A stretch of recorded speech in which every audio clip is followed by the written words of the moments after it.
Hello! In this video, we are going to prove the following theorem. Let a and b be integers, where a and b are not both 0.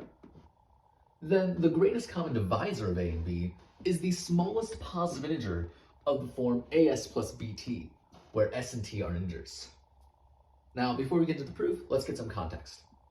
First of all, given any two integers a and b, we say that a divides b and write if there exists an integer k such that b is equal to k times a. Second, given any two integers a and b which are not both 0, the greatest common divisor of a and b is a number d, which satisfies the following two conditions.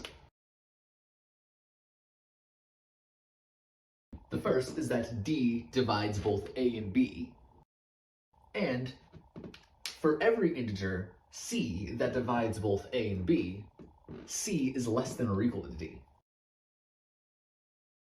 Right, so this is the definition we're going to be taking for greatest common divisor. Okay, now let's get into proving the theorem. To start out the proof, let's give ourselves two arbitrary integers a and b which are not both 0. And our goal is to prove that the greatest common divisor of a and b is the smallest positive integer of this form.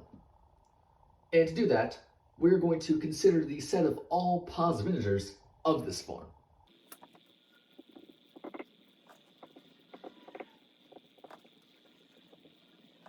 Right, so we define a set S to be the set of all positive integers I, where there exist integers s and t such that I is equal to as plus bt. Now, we want to show that the greatest common divisor of a and b is the smallest element of this set. But first of all, how do we know that this set even has a smallest element? Well, to figure that out, we can apply the well-ordering principle, right? If this is a non-empty subset of the positive integers, then the well-ordering principle tells us that it has a smallest element. Well, we know it's a subset of the positive integers, so let's just show that it's non-empty. Well, here's how we can show that S is non-empty.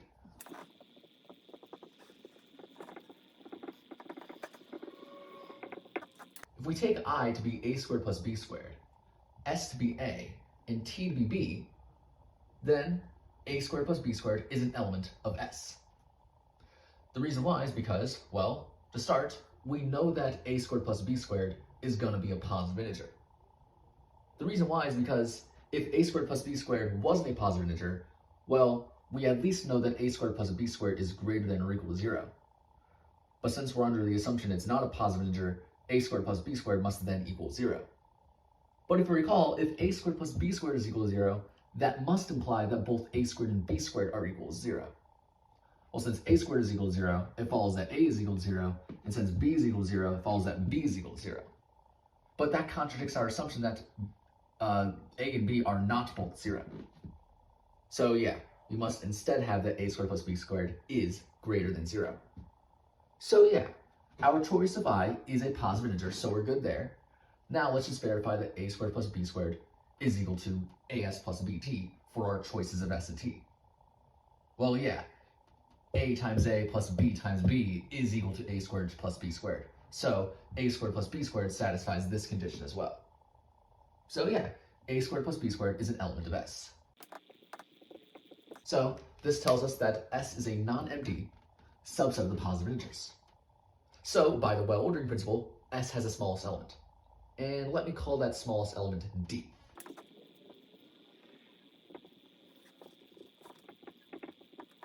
Well, since D is the smallest element of S, of course D is an element of S. So D is a positive integer, and there are integers s and t where d is equal to as plus bt.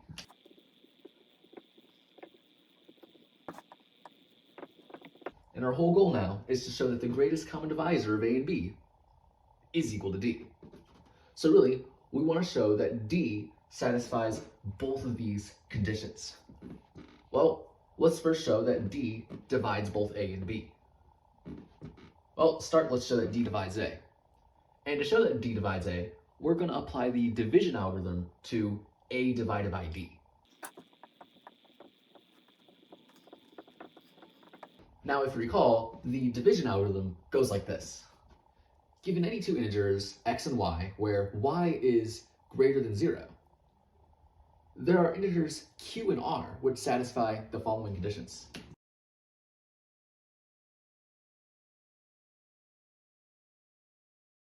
There are integers q and r which satisfy the fact that x is equal to yq plus r, and 0 is less than or equal to r is less than y.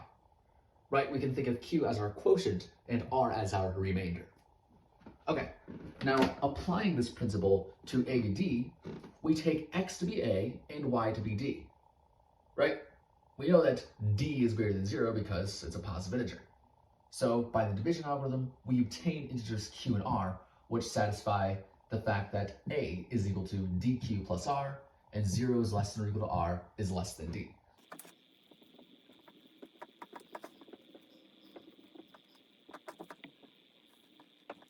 Now, we know that r is greater than or equal to 0, but to show that d divides a, we would like to show that the remainder is 0.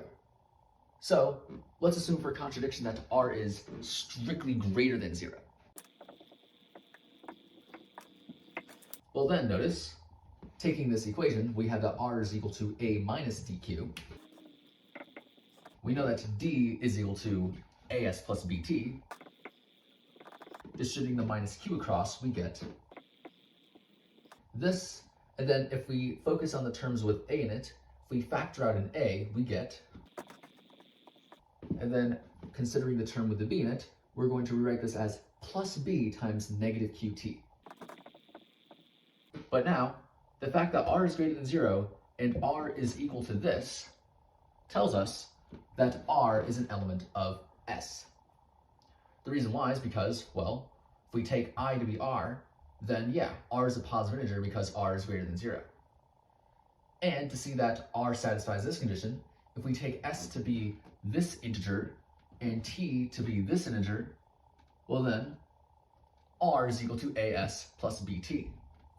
So R satisfies this condition. Therefore, R is an element of S. However, we know that D is the smallest element of S, so D must be less than or equal to R. And this contradicts the fact that R is less than D. So our assumption that R is greater than 0 led us to a contradiction. Well, we know that R is greater than or equal to 0, but we've eliminated the possibility that R is greater than 0. So we must instead have that R is equal to 0. And because R is equal to 0, and since A is equal to dq plus R, well, since R is 0, we have that A is equal to dq.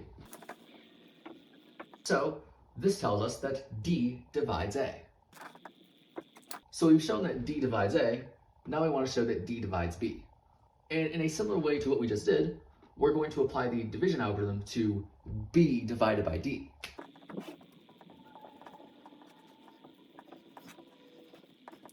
So applying this concept to B and D, we'll take X to be B and Y to be D. Well, then we will obtain integers Q prime and R prime, which satisfy B is equal to dq prime plus R prime, and 0 is less than or equal to R prime, which is less than D.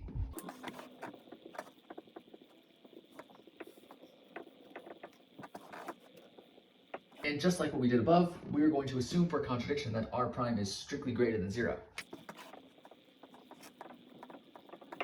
Well then, if we take this equation and solve for R prime, we get that R prime is equal to B minus dq prime.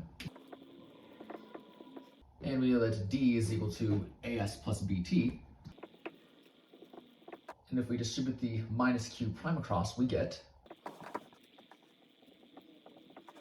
But now, if we focused on the term with an A in it, we will get A times negative Q prime S. And if we focus on the two terms with a B in it, well, if we factor out a B, we get this. So notice, what this tells us is that R prime is an element of S. The reason why is because if we take I to be R prime, well, we know that R prime is a positive integer because R prime is greater than 0. And to see that R prime satisfies the second condition, well, if we take S to be this integer and we take T to be this integer, then we have that r prime is equal to as plus bt. So r prime satisfies this condition. Therefore, r prime is an element of S. However, since d is the smallest element of S, this means that d is less than or equal to r prime, which contradicts the fact that r prime is less than d. And our assumption that r prime is greater than 0 led us to a contradiction. Well, since r prime is greater than or equal to 0, this means that we've eliminated the possibility that r prime is greater than 0. So we must instead have that r prime is equal to 0. And now that we know r prime is equal to 0, this equation becomes b equals dq prime. So we see that b is equal to d times an integer, which means that d divides b. So we've shown that d satisfies condition 1. So all that's left to do is show that d satisfies condition 2. Now, before we do that, we're going to have to move back into the top since we ran out of room. So let's just write some stuff up here for safekeeping.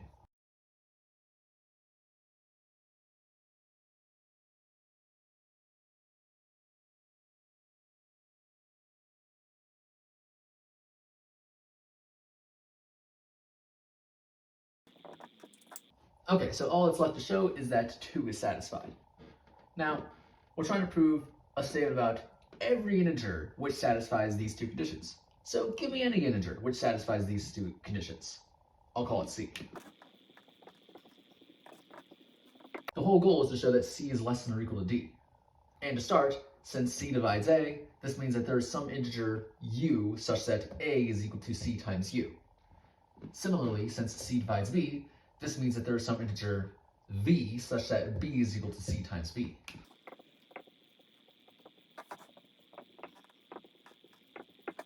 But now, with our knowledge that d is equal to as plus bt, we can take a and substitute it for cu, take b, substitute it for cv. And then we can factor out a c. So now, we see that d is equal to c times an integer, and this tells us that c divides d. Okay, now our goal is to show that c is less than or equal to d. And it seems pretty reasonable to suspect that from here we can deduce that c is less than or equal to d, and to do that we are going to consider two cases. Either c is less than or equal to 0, or c is greater than 0. Let's start with case 1 where c is less than or equal to 0. Well, since d is a positive integer, we know that d is greater than 0. Well, since d is greater than 0 and c is less than or equal to 0, it immediately follows that c is less than or equal to d. So this completes case 1. Now let's consider case 2 where c is greater than 0. Now let's first note that since c divides d, we know that there is an integer k such that d is equal to k times c. But since c and d are both greater than 0, we must have that k is greater than 0. Right? The reason why is because if k is instead equal to 0, well then we know that d would be 0, which contradicts the fact that d is greater than 0. And the other possibility, if k is less than 0, then we have a positive number times a negative number, which gives us a negative number, contradicting that d is positive. So yeah, k is greater than 0. But since k is an integer, we know that this is equivalent to saying that k is greater than or equal to 1.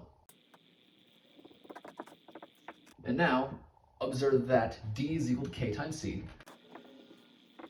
But if we take this inequality and multiply the positive number c on both sides, we get that kc is greater than or equal to c. So c is less than or equal to d. So what we see here is, in either case, we have that c is less than or equal to d. So we have proven precisely that c is less than or equal to d. So, given any integer which satisfies both these conditions, it follows that c is less than or equal to d. So we have proven that condition 2 is satisfied. Therefore, the integer d that we introduced is one which satisfies both these two conditions. So d must be the greatest common divisor of a and b. So we know that d is the smallest positive integer of this form. Well, we proved that the greatest common divisor of a and b is equal to d, which is the smallest positive integer of this form. And that's exactly what we wanted to prove. So this completes the proof. And so yeah, that's pretty much it for this video.